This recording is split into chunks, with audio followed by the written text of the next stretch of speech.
de un contexto a otro, vamos a ir a la situación presupuestaria local. ¿Por qué? Por esto que yo también ya les había anticipado cuando comenzábamos el programa.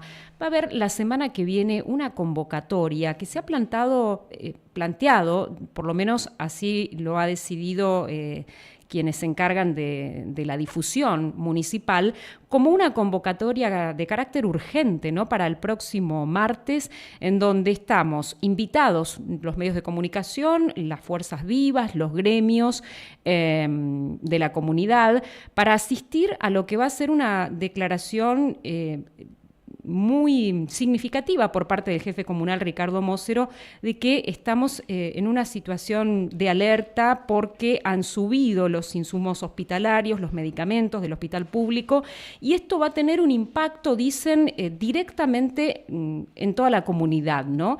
El martes, como decíamos, a las 20 horas en el Mercado Municipal de las Artes va a tener lugar esta comunicación y uno se pregunta, bueno, ¿qué implicancias tendrá y cuál es el trasfondo? En realidad, si uno hurga un poquito en el archivo, es una situación que no es nueva.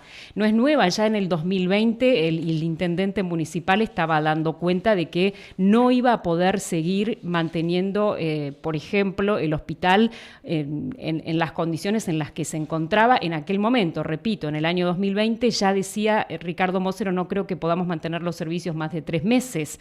Ahí hablaba de un 66% del presupuesto municipal que se lo llevaba el área de salud, tanto por los sueldos de los empleados como por los costos. Si esto sigue así, no creo que podamos aguantar más de 2 o 3 meses dando los mismos servicios, ¿no? O sea, no es nueva la situación, no es nuevo también el hecho de que sea salud y personal municipal quienes más absorban las cifras de los presupuestos, del presupuesto asignado para la municipalidad. De todo esto y mucho más vamos a hablar con la concejal Valeria Negrín, que ya está con nosotros, presidenta del bloque Juntos, del Honorable Consejo Deliberante, que justamente ayer se reunió en sesión ordinaria. ¿Cómo estás, Valeria? Hola, Verónica, buenos días y buenos días a toda la audiencia. Sí, ayer tuvimos una sesión ordinaria donde tratamos diferentes temas que hacen más que nada al ámbito local. No se abordó ninguna cuestión presupuestaria. Esto sí lo tratamos la sesión anterior. La sesión anterior había sido elevado por el intendente municipal. El 12 de junio elevó un proyecto de ordenanza por el cual instaba a un aumento de las tasas que rondaban en un 47% aproximadamente. Era un proyecto de ordenanza muy sencillo, ni siquiera nosotros sabíamos cómo iba a impactar en las tasas, por ejemplo, más habituales, como ser seguridad e higiene, o la que conocemos como ABL o servicios sanitarios, frente a un contexto en el que tampoco, desde que sancionamos en febrero la ordenanza fiscal impositiva, nos han respondido respecto de que los vecinos decían, ¿cómo? Se aumentó un 140% las tasas y yo estoy pagando un aumento del más del 600%. Nosotros en su momento intentamos explicar como concejales por qué venía en razón del ajuste de las cuotas del comienzo del ejercicio fiscal, pero el Departamento Ejecutivo nunca salió a explicar esa situación. Entonces a los vecinos les generó un malestar muy grande porque no sabían por qué estaban pagando ese aumento y entrábamos en esta discusión de entonces, ¿es real ese aumento o no? Uh-huh. La realidad es que sí, y ahora, en razón de una facultad que tiene el intendente y, digamos, principalmente los concejales, que es el artículo 18 de la fiscal, donde dice que el intendente podrá solicitar al Consejo Deliberante una actualización de las tasas 2 veces al año, conforme el índice inflacionario, el IPC, y el RIPTE, que es un porcentaje que tiene que ver con los salarios de los empleados estatales. Esa cláusula, ese artículo, fue una propuesta de la Alianza Juntos. ¿Por qué? Porque el artículo 18 original del propuesto de la fiscal establecía una actualización automática 3 veces al año de las tasas. Y nosotros dijimos, no. Nuestra misión como concejales no es solo legislar, es también controlar, ¿sí?, los gastos públicos, la administración de los recursos del Estado municipal, que no es ni más ni menos que los recursos que son de todos, de los ciudadanos y de los contribuyentes. Ustedes están diciendo a la sociedad, o por lo menos intentan dejarlo claro, que los fondos están, Ustedes hablan de un fondo de fortalecimiento fiscal del cual el municipio podría hacer parte para paliar esta situación que se quiere plantear ahora como urgente, ¿no? Sí, ese fondo de fortalecimiento fiscal el intendente ya recibió más de 320 millones en razón de eso y quedan 2 desembolsos más. Uno que tiene que llegar ahora, antes del 31 de julio, y otro que va a ser en octubre. Pero por otra parte, Vero, cuando se dio esta situación de esta propuesta del aumento del 47%, de actualización de las tasas, por ahí hablemoslo así, de actualizar las tasas implica un incremento del 47%, en la primera reunión que nosotros tuvimos con el intendente, le preguntamos, bueno, ¿cómo viene la cobrabilidad? Es decir, vos nos estás mostrando los gastos, pero ¿cómo vienen los ingresos? Y ahí el secretario de Hacienda nos informó en esa reunión en junio que la cobrabilidad por las tasas municipales había disminuido 4 o 5 puntos. Lo que significa que de un promedio de cobrabilidad de un 60% de las tasas urbanas, estamos hablando de un 56-55% de cobrabilidad. Nosotros sabemos que nuestro presupuesto es en un 70% coparticipación, lo que nos viene de la provincia, que bueno, la coparticipación es una ley, después podemos discutir qué tanto tiene de federal o no, pero lo cierto es que nuestro presupuesto no se alimenta principalmente de los recursos que generamos los suarenses cuando pagamos nuestras tasas, eso solo en un 30%, pero si encima en esa parte de la torta no estamos recaudando lo que por tasas corresponde recaudar, también el intendente tiene que leer ese mensaje. Y ustedes en este sentido proponen, ¿no?, idear herramientas específicas para generar este aumento de la cobrabilidad. ¿Cuáles serían esas herramientas? ¿Qué es lo que le dicen al municipio que puede hacer para también no depender solamente de la coparticipación, ¿no? Tal cual. A ver, depender tanto de la coparticipación, Vero, nos genera cada vez menos autonomía. No podemos ser defensores de las autonomías municipales si económicamente vamos a depender toda la vida de la provincia y de la nación. Es como ocurre en cualquier casa. Cuando nosotros como adolescentes queremos ser independientes e irnos de casa, pero no tenemos trabajo o no tenemos herramientas para generar trabajo que nos permita generar ingresos. Esto es exactamente igual. Nosotros en su momento le propusimos al intendente, bueno, hagamos... O sea, ¿cuál es la administración de los recursos frente a un gobierno que este año dijo que en la administración de los recursos iba a ser austero? Y nosotros no lo vemos, porque no lo vemos en ningún recorte, por ejemplo, de funcionarios públicos, no lo vemos en la prioridad de invertir en la salud. ¿Y por qué, Vero? Digo esto. A principio de año ya el intendente dijo que los medicamentos habían aumentado un 700% y que la situación de los insumos y medicamentos hospitalarios ya era grave, al tiempo en el que todavía no estaba sancionado el presupuesto. Sin embargo, cuando los concejales analizamos la partida de salud, que bien como dijiste vos, el área de salud y el área de servicios públicos son las dos áreas más grandes de este estado municipal, tanto en recurso humano como en insumos, de lo que demanda día a día. Bueno, en ese sentido, entre todas las veces que el presupuesto bajó al Departamento Ejecutivo, subió al Consejo nuevamente, habían sacado de la partida de salud 40 millones de pesos. Y nosotros decíamos, ¿por qué? Porque encima lo habían sacado de la partida de medicamentos e insumos. Entonces decíamos, ¿cómo? Si subieron tanto los medicamentos, ¿cómo vas a estar recortando? ¿Qué respondieron a esto? Ustedes después hicieron que se Nosotros retribuya. devolvimos esos 40 millones a la partida de medicamentos e insumos. Pero a su vez el intendente tiene un fondo de infraestructura hospitalaria también, que terminó dentro del equilibrio fiscal 2023, que terminó este estado municipal, terminó con una partida de más de 20 millones. Y hoy esa partida sigue inyectándose, porque la pagan con los impuestos principalmente los productores rurales a través de la tasa vial, que es algo que están aportando el 10% desde la pandemia, que los productores agropecuarios están aportando, además de la tasa vial, un 10% más de su tasa para la salud. Pero por otra parte, si en el municipio tenemos un sector de la población que no puede pagar las tasas por su situación económica, y a su vez tenemos un sector de la población que no las paga que muchas veces espera la moratoria y dice, bueno, como en la moratoria, si pago de una, me quitan el 99% de los intereses, espero la moratoria en octubre y voy y pago todo. Entonces le decíamos, lo que le proponíamos al intendente es, trabajemos sobre ese sector de la población. ¿Cómo? Ahí quiero volver otra vez un punto a esta pregunta anterior. Me parece que faltó redondear esta respuesta de qué herramientas ofrecen ustedes desde la oposición para subsanar esta situación en la cual... No ofrecemos nada que ya no esté creado. No creamos nada nuevo. Existe la vía del apremio para cobrar. Y el Estado municipal tiene un área de asesoría legal, con abogados abocados para eso. Y además, si no, puede contratar apoderados externos que se ocupen solamente de cobrar las tasas.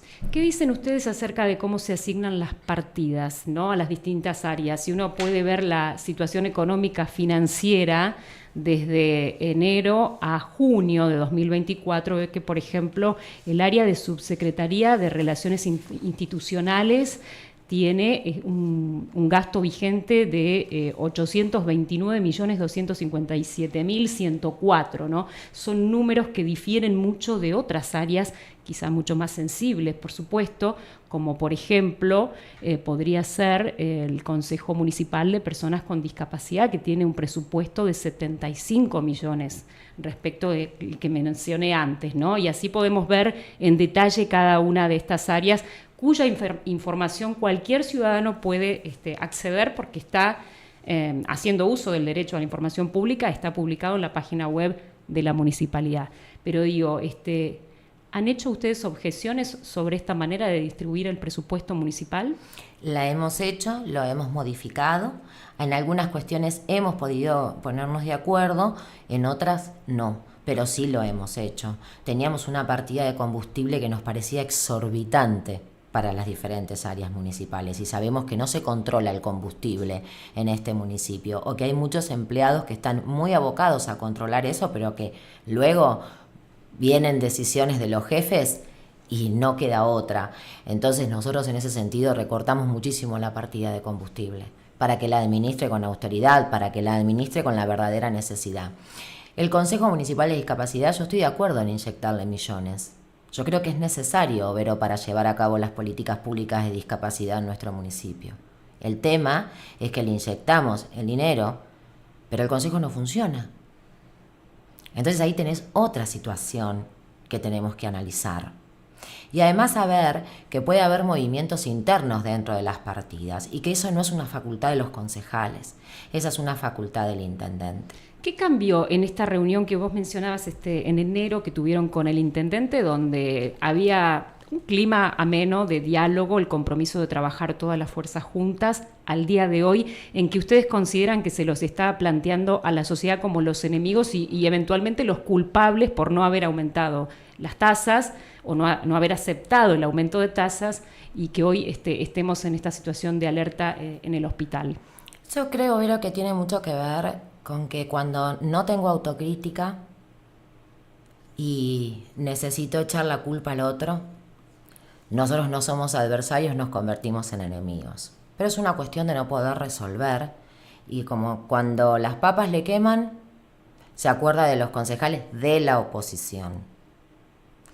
Pero después cuando nosotros trabajamos, proponemos, nos reunimos en cuestiones de diálogo, porque Vero, siempre lo digo y no me voy a cansar de decirlo, nosotros no somos la oposición por la oposición misma. A nosotros nos eligió la gente para representar los intereses de Coronel Suárez. Y como ciudadana de Coronel Suárez, si al gobierno le va bien, a todos nos va bien. Entonces, ¿qué sentido tendría que yo como mujer que participa en la política me postule para que la gente confíe en mí, en que puedo representarlos y después ir en contra de una persona? Es como un autoboicot si uno hace eso. Entonces digo, yo quiero que le vaya bien a mi distrito, mis hijos viven acá, mis hijos se desarrollan acá, yo quiero un Coronel Suárez del desarrollo y voy a estar discutiendo nimiedades con un intendente como fue esa publicación de nos convoca por la situación urgente de la salud. El bloque de la Alianza Juntos no asistió. Eso no es institucional, Vero. Eso se ha perdido. Y se ha perdido también dentro del Consejo. Y nosotros como concejales no nos vamos a cansar de defender la institucionalidad de los poderes. ¿Cuál es la percepción en la calle? ¿Qué uso hace la gente de la lectura de estos mensajes? ¿Qué lectura hace de estos mensajes? ¿Qué les pide a ustedes? Como siempre, la gente sigue pidiendo diálogo. O sea, estamos llegando como a un límite de la tolerancia. Y creo que las discusiones entre los políticos no nos suman frente a un contexto de crisis muy difícil. Desde ese lugar es que no nos enganchamos en el terreno en el que el intendente nos quiere llevar. Entonces, cuando hablamos con la gente que verdaderamente, Vero, no la está pasando bien, ¿sí? No nos cuestiona a nosotros. ¿Qué hicieron en salud que ahora al intendente no le alcanza? Eso no nos lo cuestiona, eso lo dice el intendente. Pero la gente no. La gente lo comprende. Y la gente sí sabe que verdaderamente la salud en Coronel Suárez está en una verdadera crisis. Sí nos manifiestan muchísimo el tema, por ejemplo, en la salud, el tema de las guardias, de la atención en las guardias, del retardo en la atención en las guardias, del sistema hospitalario.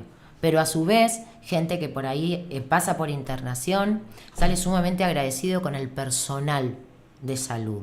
Por ahí manifiesta ciertas cuestiones en infraestructura, pero no así con el personal.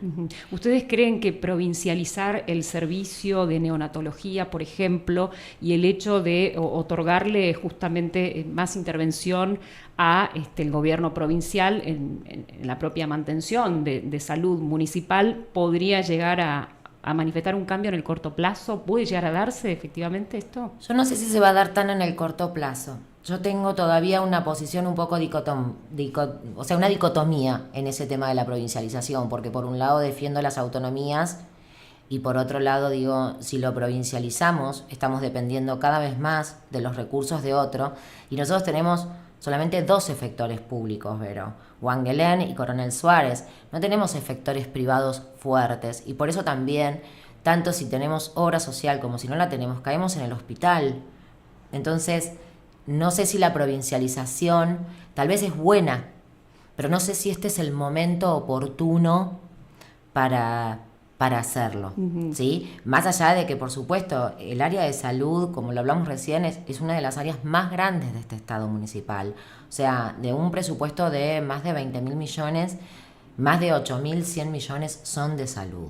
Entonces, creo que el foco hay que ponerlo ahí, pero también hay que generar herramientas para que nosotros nos concienticemos de que, primero, de un buen uso de los recursos, segundo, del tema de la importancia de pagar nuestras tasas. Yo entiendo que cuando uno no le aprieta un poco el bolsillo, lo primero que deja de pagar es las tasas municipales porque es un servicio que no se corta.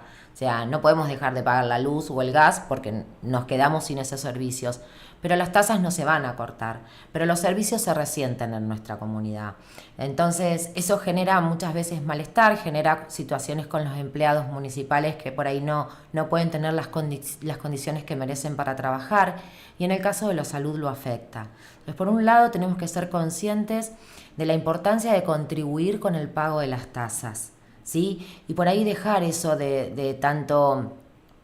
que si son caras, que si el aumento no lo contemplamos. Por eso nosotros como concejales dijimos, no, espera, si vamos a hablar de una actualización, no hablemos solo conforme la inflación, porque nosotros pagamos nuestras tasas con nuestros salarios y los salarios no van de la mano con la inflación, entonces no tiene sentido eso. Por eso pusimos el RIPTE, entonces le dimos esa herramienta al intendente para que en todo caso, cuando nos sentemos a hablar, lo sentimos con los pies en la tierra y nos muestres los gastos, pero también nos muestres los ingresos y también nos muestres las herramientas que tenés a tu alcance para poder aumentar la cobrabilidad de los impuestos.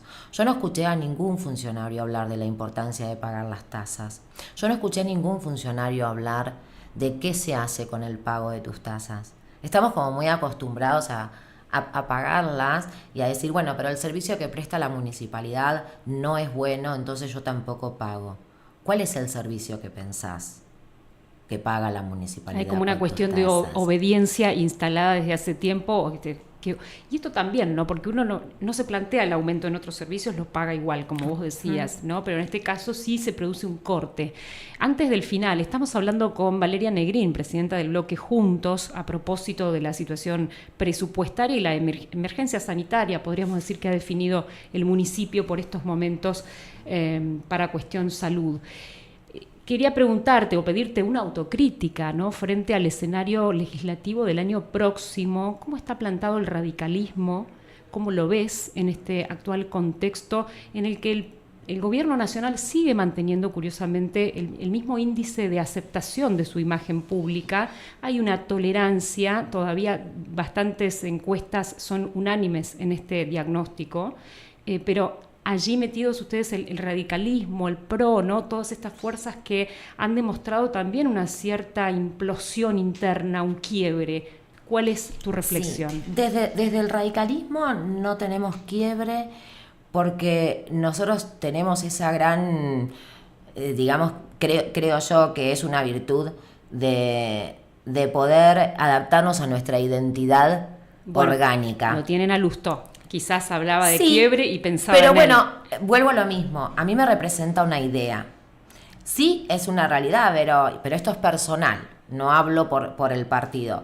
Es verdad que dentro del radicalismo, hoy como radical, yo tal vez no encuentre una persona en la que me pueda sentir representada al 100%.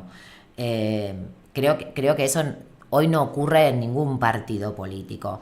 Porque la diferencia por ahí que tiene el radicalismo con otros partidos políticos es que no tenemos un líder, o sea, no es una estructura jerárquica vertical, es horizontal. Nosotros tenemos diferentes estamentos dentro de nuestro partido, tenemos la Juventud Radical, tenemos la Organización del Trabajador, entonces tenemos una estructura de comités muy, muy armada, una carta orgánica horizontal en eso, que tiene principios, que tiene valores y que tiene ideas. Entonces no somos que dependemos jerárquicamente de una persona como puede ser por ahí en otros partidos políticos tal vez más nuevos, donde se guían en la estructura de un líder. Nosotros eso no lo tenemos. Entonces, dentro del abanico de representantes del radicalismo, hay muchas cosas en las que yo coincido con Lustó, pero sin embargo, partidariamente no me representa en las ideas y en los valores de la Carta Orgánica del radicalismo, de la igualdad, del diálogo. Sí te puedo decir que el radicalismo está fuerte y eso creo que se nota porque por algo todo el tiempo, si los legisladores sancionan algo que está en acuerdo con la política o los lineamientos de Milei, somos libertarios. Y si estamos de acuerdo con ciertas pautas o políticas propuestas por Unión por la Patria, somos kirchneristas. Nosotros claramente eso lo podemos diferenciar, porque no somos ni uno ni otro, somos radicales. Y eso no lo van a poder quebrar, jamás. Más allá de que por ahí haya personas o dirigentes, ¿sí?, que como recién citabas a Lustó, tengan sus posturas, tengan su posicionamiento. Yo respeto a la convención que eligió a Lustó como presidente, porque soy orgánica, pero hoy no me representa como presidente del Comité Nación. Yo me siento tal vez más representada por el presidente del Comité Provincia, que es Maximiliano Abad, que hoy es senador. Yo me siento tal vez más representada por él. Me siento representada por Karina Banfi, me siento representada por Nerina Neumann, ¿sí?, y por un montón de hombres y mujeres que están dentro del radicalismo ejerciendo su función y que tal vez no son tan conocidos. Pero no es que sigo una línea. Bien, quedó clarísimo. Gracias. Valeria Negrín, muchas gracias por venir a nuestros estudios. Gracias por la invitación. Hasta pronto. Hasta pronto.